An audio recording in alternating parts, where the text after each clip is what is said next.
Continuamos en Me lo dijo Adela. Ya estamos de regreso. Yo estoy muy contenta porque está aquí Alejandro Rosas, que es historiador, que es mi cuate, que soy su fan. Es un máster. Es recíproco. Y que tiene el mejor sentido del humor de los mejores que yo conozco. Y hay que hablar, es que está bien padre. Cuando estábamos planeando esto, dijiste, mejor hay que vernos para el 20 de noviembre para hablar de los mitos de la Revolución Mexicana. ¿Cómo estás, Ale? Muy bien, muchas gracias y gracias por la invitación. Siempre es un placer. Te sacan como del ático a los historiadores en estas fechas. Entonces, sí, oigan, traigan. Como a Denise de Calaf el 10 de mayo. Ándale. ¿Así te sientes? Yo podría ser Denise de Calaf de la historia. Pero ¿cuál es tu fecha más popular? O sea, revolución, independencia. ¿En cuál te sacan más a No, pasear? la independencia es lo que más. O sea, ahí sí Ahí no hay sí tregua. O sea, 15, 20 entrevistas entre el 15 y el 16. Órale. Además, siempre dices lo mismo. Todos los llevo 30 años diciendo lo mismo. O sea, no aprendemos Hasta los nada. mismos Juan Escutia se chistes, aventó o con la sea. bandera. Todo, o que estaba borracho, que si no existieron, que si el cura Hidalgo, etcétera. Sí. Y no existieron, ¿no? No, sí. ¿Qué Cuidadito. pasó? No entres a esos terrenos. No, está muy delicado. Bueno, la Revolución Mexicana. También te quiero preguntar de México Bizarro, pero vamos ahorita a clavarnos con la Pues Revolución. así, mira, al vuelo, cosas así como muy curiosas. Para empezar, Madero fue espiritista, eso lo tenemos muy claro. Él era médium escribiente. Dios mío. Los espíritus en una sesión espiritista se le revelaron en París, porque allá fue donde él practicó, donde se acercó al espiritismo, y ahí le dijeron que era médium escribiente. ¿Qué hacía Madero? Se ponía en trance y entonces practicaba lo que se llama la escritura automática. Todo esto lo sabemos por documentos, porque dejó sus escritos que escribía, valga la redundancia, en estado de trance. Yo tuve la oportunidad de transcribirlos y están publicados, o sea, se pueden consultar y todo. Pero es muy curioso porque lo único que no le dijeron los espíritus es, oye, te va a traicionar Huerta o te van a matar ni nada, porque el espiritismo no son profecías. El espiritismo simplemente era una forma de una filosofía de vida. Compórtate bien, haz el bien, sé caritativo, sé empático y demás. Eso fue lo que hizo Madero. Pero lo curioso de todo es que mañana que conmemoramos el inicio de la Revolución, el plan de San Luis es el único plan de la historia de México, que es con el cual se levanta Madero en la Revolución. Él lo hace y todo. Es el único plan de todos los que tenemos, porque hay 10,000. El plan de Ayala, el de Ayutla, el de Iguala, en Emil. Pero es el único donde Madero, o el que lo suscribe, deja por escrito el día, la fecha y la hora exacta en que hay que levantarse en armas. Eso a mí me lleva a pensar en una teoría de que se lo dictaron los espíritus, porque de otro modo, ¿por qué le dices a tu enemigo, oye, Porfirio, el próximo domingo 20 de noviembre, a partir de las 6 de la tarde, nos vamos a levantar en armas? Ahí te voy. Y así dice el plan. O sea, es este trance donde la gente que lo hace así está como con los ojos cerrados escribiendo en friega ahí nomás con un papel y lápiz. Exactamente, así. Y anotaba y anotaba y anotaba, y ya luego se lo leía a los que iban a la sesión espiritista. Entonces, bueno, Madero lo tenemos como espiritista, al final triunfa la Revolución de 1910. Cosas curiosas. Zapata uno piensa que, por ejemplo, pues siempre era un pobre, era muy pobre o que rara vez comía carne. Y no, era un pequeño propietario.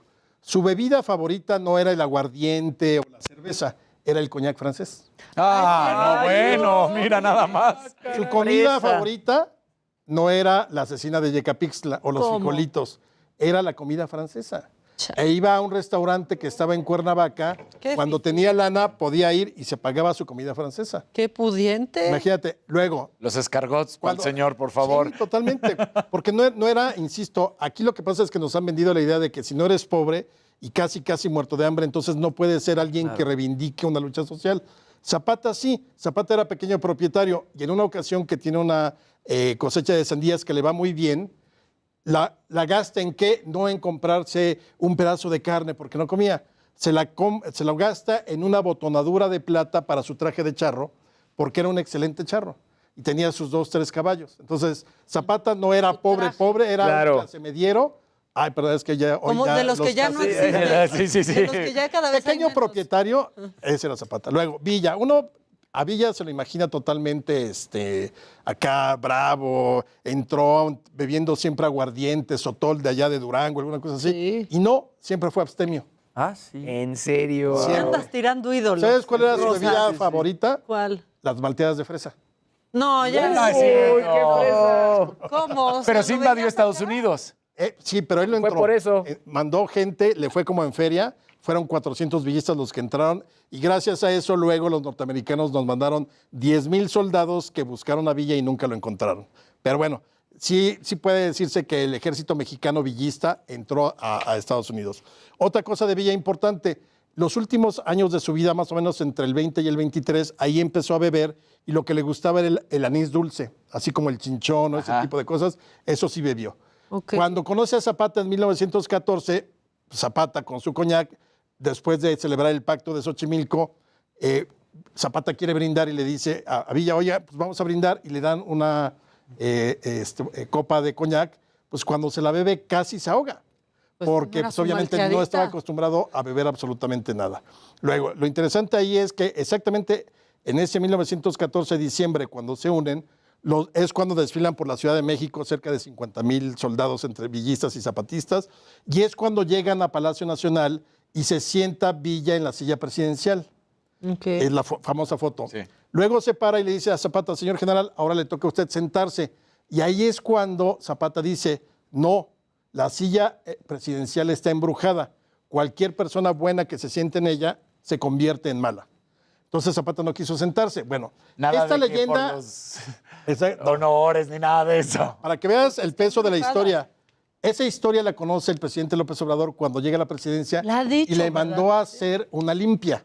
¿En A la serio? silla. Esa historia la contamos, me parece que en el México Bizarro 2, Julio Patán y yo, le hicieron una limpia a la silla presidencial. O sea, unos azotes ahí Sí, de Le exactamente. pasaron un hierba. huevo.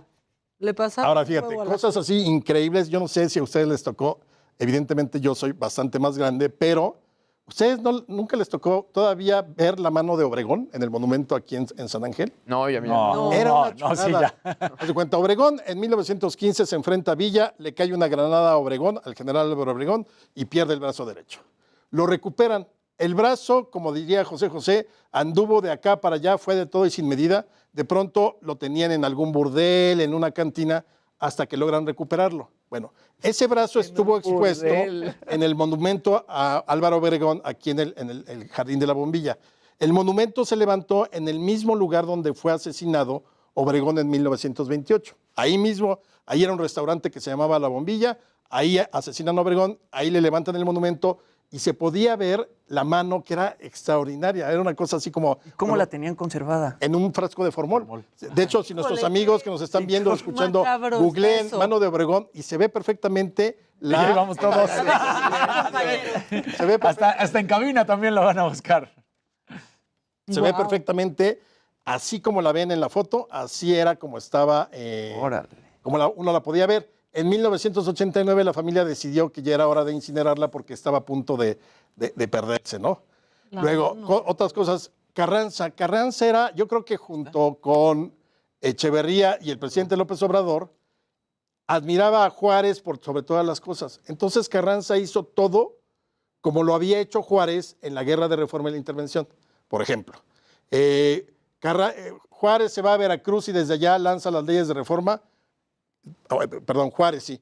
Luego, en 1914, Obregón decide irse a Veracruz y desde allá lanza una gran ley que es la ley agraria. Juárez había puesto una ley en vigor, la ley del 25 de enero de 1862 contra los franceses, el imperio y demás. Pues esa misma ley Carranza la puso en vigor durante la revolución, pero contra los enemigos de la revolución. Entonces, muchas de las decisiones, decidió que la Constitución se hiciera en Querétaro porque ahí Juárez le había ganado al imperio en 1867. Ahí estamos viendo qué Ahí chulada. está la mano. Ahí está la Ahí mano. está la mano. Híjole. Haciendo como un gesto muy típico de los mexicanos. Pero así se veía y era maravillosa. Realmente a mí me encantaba hacer ese. Era como, íbamos con mis papás, vamos a ver la mano de Obregón y luego nos vamos de picnic. No, está muy macabrón ahí. Así estaba, tal cual. Así está todavía. Bueno, ya otra de las cosas curiosas. Sí, evidentemente, siempre se dice que la revolución costó 1 millón de vidas mexicanas. Y no, o sea, no es así. Es un hecho que sí se perdió 1 millón entre 1910, que fue el censo del Porfiriato, y en 1921 se hace un nuevo censo. Ahí, en el 10 eran 15 millones de habitantes, en el 21 ya eran 14 millones. ¿Cómo podríamos un poco diseccionar esta cifra? Bueno, más o menos combatiendo se murieron 350,000 personas, más o menos entre 1910 y 1917. 150,000 más o menos fueron las que se desplazaron o que se fueron a Estados Unidos o cambiaron y entonces ya no se supo qué pasó. Y las otras 500,000 fueron las que murieron en 1918 por otra gran pandemia, nada más que en ese entonces fue la de gripe española o influenza, Claro. que en el mundo costó 50 millones de vidas y aquí en México 500,000, que es increíble. Bueno, se explicaría en ese entonces sin medicinas, sin vacunas, sin penicilina, 500,000. Pero ahorita tenemos básicamente 600,000 con toda la Se tecnología. explica por Gatell. No quería llegar a ese punto, pero sí se explica por qué. Cosas curiosas también. En el Monumento a la Revolución no fue creado o no estaba pensado para hacer un mausoleo. De hecho, el Monumento a la Revolución originalmente iba a ser la parte frontal del nuevo Palacio Legislativo que mandó a hacer Exacto, Porfirio Díaz. Claro. Porfirio tampoco es el villano que siempre te han querido. No, yo creo que todo en la historia hay que matizarlo. No hay los buenos, ni los malos, Ni tan malos. malos. Ahí sí creo que no. Entonces, el Monumento a la Revolución, de pronto dicen, ¿qué hacemos con esta estructura después de la Revolución? Pues ármate un monumento, y así lo crean. Pero luego al sistema político priista se le ocurre ir trayendo los restos de los personajes. Ahí está Carranza, ahí está Madero, ahí está Calles, ahí está Cárdenas y ahí está Villa. Los que no están es Zapata, porque los zapatistas dijeron ni muertos ahí. O bueno, más bien, sí muertos, pero lo Pero queremos no. en Cuautla, y Zapata está en Cuautla. Y el otro que no está porque la familia no quiso es Obregón, que está en Sonora. Pero lo interesante del caso es que los restos de Pancho Villa que están en el Monumento a la Revolución no son de Pancho Villa, sino de Pancha Villa. ¿Cómo es esto? Bueno, en 1923 asesinan a Pancho Villa, ¿no? Es 20 de julio de 1923, lo asesinan. El gobierno decide enterrarlo en Hidalgo del Parral, donde lo asesinaron para evitar que lo llevaran a Chihuahua y hubiera tumultos y todo eso. En 1925, alguien profana la tumba y le corta la cabeza. Entonces, a partir de ahí no sabemos dónde está la cabeza. Hay quienes dicen que la tiene una sociedad de huesos y cráneos de Harvard para estudiarla. La verdad es que no se sabe qué sucedió con la cabeza. Está Literal, perdió la cabeza. totalmente. Pero además se dice que fue un ancestro del Negro Durazo el que vio un letrero después de cuando vinieron los gringos a buscarlo, aparecía el reward de $5,000 por la cabeza de Villa. Y entonces el abuelo o bisabuelo del Negro Durazo entendió literalmente que le daban $5,000 por la cabeza de Villa, y entonces fue a profanar la tumba y a cortarla. Cuando el ejército se da cuenta que había hecho, pues para evitar un levantamiento masivo, la enterraron por ahí y ahí se perdió. Esa versión la maneja Paco Ignacio Taibo II en su biografía narrativa de Villa. Pero lo interesante es que entonces, obviamente, habían profanado el cadáver. Una de las 28 esposas de Pancho Villa, porque las tuvo 28 y se casó con todas, decide qué hacemos. Un hombre formal, valor. comprometido. Muy formal. Yo no sé para qué te casas 28 veces. Sí, qué valor. Exacto. Qué valor. Pero bueno, entonces, ¿qué sucede? La esposa decide cambiar la tumba, los restos de Villa, ahí mismo en el Panteón de Hidalgo del Parral, a otra tumba. Y curiosamente, por esos días, había una mujer que llegó a Hidalgo del Parral, que quería cruzar a Estados Unidos, pero venía muy enferma de cáncer, y fallece y es desconocida. Entonces, ahí dando lana, la familia de Villa mete en la tumba original de Villa a esta mujer desconocida. Me imagino que evidentemente tuvieron que cortarle la cabeza para que todo estuviera bien. Ya la sepultan, todo eso muy bien, a Villa lo ponen por allá, y en 1976 al gobierno de Echeverría se le ocurre, ¿saben qué? ¿Por qué no traemos a Villa al Monumento a la Revolución? Entonces mandan una comisión, exhuman el cadáver, ya está pues, prácticamente huesos, pero lo curioso es que nadie se percata de que llevaba un hermoso vestido negro de encaje. Entonces, pues el general nunca usó Dijeron, pues vestido de cada encaje. quien. Claro. No, pues, exacto, o sea, su encaje, algunos botones Así de quiso nácar. ser Exacto. Y entonces se lo traen a la Ciudad de México y eso es lo que entierran en el Monumento a la Revolución. Por eso se dice que es Pancha Villa y no Pancho Villa quien está ahí. Está para sitcom. Sí, no, bueno. O sea, hay unas historias en la Revolución increíbles. Por ejemplo, otra sobre Porfirio Díaz. O sea, Porfirio Díaz, al final, sale al exilio y va a morir en París el 2 de julio de 1915 y es la fecha que no lo han podido traer porque la familia quiere que lo traigan con honores de jefe de Estado. Y pues obviamente por todo lo que ha sucedido y la historia y todo eso, pues es el gran villano Porfirio Díaz, pero evidentemente creo que hay muchos matices, como les decía, sobre Porfirio Díaz. Otra de las cosas que ya nos olvidemos, Francisco I. Madero, primero no son dos personas, es... Francisco y D'Alessio O sea, Madero, ¿no? Mi Todo sueño mundo- es que la gente que nos está escuchando o viendo no piense eso. O sea, Es que además era Francisco Ignacio. Ojo, siempre, mucha gente sigue creyendo que es Indalecio. Y no, ¿Es Ignacio? es Ignacio. Mira, Ahí está, Nachito. si ponen fe de Nacho. ¿Tú bautismo. pensabas que Indalecio? Yo pensaba que era Indalecio. ¿No? No sabemos de dónde viene ¿El Indalecio? la idea del Indalecio, pero su fe de bautismo, que también la pueden encontrar, si ponen fe de bautismo de Francisco I. Madero, aparece. O el acta de nacimiento ya civil, aparecen como Francisco Ignacio, porque los padres de Madero eran devotos de San Francisco de Asís y de Ignacio de Loyola. Hay una versión espiritista que dice que él se cambia el Ignacio por el Indalecio, pero no hay nada que la sustente. ¿Cuál es esta?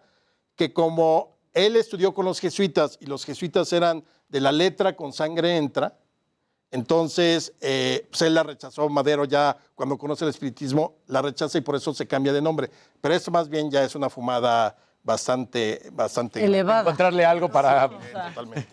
Luego, otra cosa, mira, ahí está, ahí se ve el Francisco Ignacio. Francisco Y Ignacio. fíjate, todavía se escribía con Y, por eso te digo que Ignacio con Y, sí, ¿cierto? sí, sí. Mucho tiempo se escribió así, ya luego se latinizó, digamos, con la I latina. Por eso te digo que puede ser Francisco, Y, Madero, no son dos, o sea, no. Claro. Ahora, de las cosas de Madero curiosas, Madero es Francisco y Madero.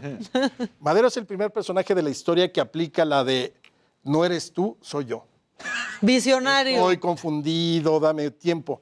Y se le aplica a la que sería su esposa, Sara Pérez. Sara, bueno, empiezan a andar. Le siendo debemos muy más jóvenes. de lo que creemos. Esa es otra que podemos hablar para febrero. Por ejemplo, el de Mejor como amigos se le aplicaron al presidente Lerdo de Tejada. O sea, hay mil historias. Pero bueno, en el caso de Madero, Madero conoce a Sara, pero pues tiene 18, 19 años, o sea, está todavía muy chavo, y de pronto él se da cuenta de que pues es el hijo primogénito de una de las familias más ricas de México. Se pregunta, ¿para qué quiero novia? Entonces le dice a Sara, oye, no eres tú, soy yo, mereces algo mejor, dame tiempo, estoy confundido, y la corta.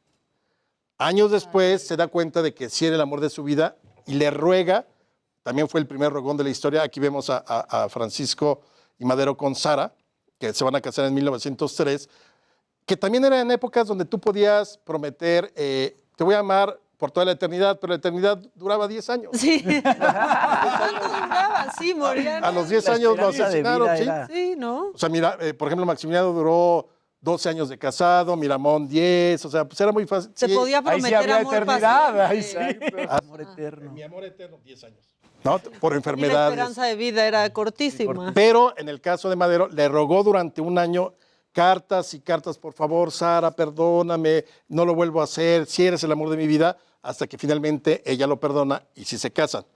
Ahora que dicen que ese es el régimen al que más ataca la prensa, pues no. Durante el gobierno de Madero hubo un periódico que se llamó El Zarape de Madero, jugando con el nombre de la esposa, porque ella era Sara Sara. Pérez, Sara P. de Madero. Y el periódico así se titulaba, El Zarape de Madero. Y estuvo circulando, Madero no lo prohibió ni lo persiguió, aguantó Tampoco candela. se puso a leerlo en público, ¿verdad? Exacto. Oye, Alejandro, me imagino que viste el baile de los 41 con Poncho Herrera, Sí. que justamente retrata al yerno de Porfirio Díaz, Sí. ¿no? En este como club secreto homosexual. ¿Eso qué tanto A ver, el tiene baile de los veracidad? 41 fue cierto totalmente. De hecho, hay varias caricaturas de José Guadalupe Posada sobre el acontecimiento. De hecho, uno de los grabados más célebres de Posada es donde se ve perfectamente la cara de Nacho en los 21 hombres y los 21 hombres vestidos de mujer, todos con la misma cara. Entonces, se supo perfectamente que sí era el yerno de Porfirio Díaz. Porfirio Díaz siempre tuvo, digamos, bajo vigilancia a Nacho de la Torre, porque pues, estaba casado con la más querida de sus hijas, o la más amada de sus hijas, que era Amada Díaz. Entonces sí le lastimaba mucho que no fuera feliz su hija. El hecho sí existió. Ahora, a mí me dio la impresión, la película, que te plantean el mundo homosexual de entonces, pero como explicado en el siglo XXI. Sí. O sea, no existían este tipo de sociedades secretas. Sí existió, claro que siempre hubo homosexualidad y todo, pero era mucho más, no era tan Cuidada. secretamente, sí, mucho más cuidada, claro. Sí, este tipo de reuniones. Está como en perspectiva actual, ¿no? Sí, Eso yo creo que pensaba de el la problema es que película sacaron de contexto la historia y la pusieron en el siglo XXI, o como podría ser hoy. Pero en aquel entonces no, sí existía. De hecho, por ahí, fíjate, es muy curioso porque siempre preguntan, gracias a una novela histórica, la de Pedro Ángel Palou, de Zapata, ahí él se le ocurrió a mi querido Pedro Ángel escribir una escena donde supuestamente Zapata tuvo una relación de pasión con Nacho de la Torre. ¿Por qué? Porque en algún momento Zapata fue caballerango en una hacienda de Nacho de la Torre. No hay ningún documento que pudiera, digamos, constatar. ¿No? Lo cual tampoco cambiaría. Si Zapata fue gay o no cambia la historia, pues, o sea, Claro. no tiene nada que ver una cosa con otra. Pero bueno, entonces a partir de esa novela empezó a correr el rumor de que Zapata era gay. Tal vez solo era porque le gustaba la malteada de fresa y ya decía. No, pero esa era Villa. esa Esa era Villa, Villa, ¿verdad? Sí, exacto. es cierto. Pero el punto es que ahora tú vas a los foros donde hablas de Zapata y en vez de preguntarte, oye, ¿cuáles son las contradicciones entre el agrarismo de 1911? Te preguntan, oye, ¿Zapata era gay? Pues, ¿cómo voy a Y saber? más por lo que se cuadro. salió el cuadro. En el caballo, sí. Pero eso ya es consecuencia de... Se sabe poco de la sexualidad de los personajes realmente, muy, muy poco.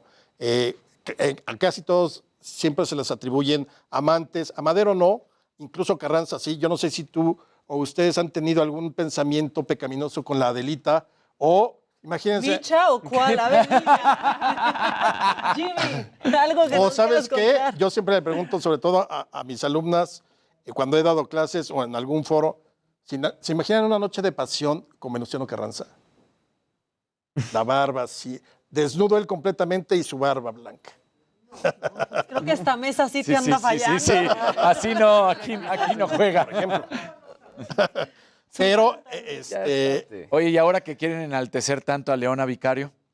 no, Leona Vicario sí tiene su lugar en la historia. Sí, no. No, yo lo sé, pero ahorita es como, sobre todo en estos momentos, ¿no? Sí, creo que está en el lugar adecuado.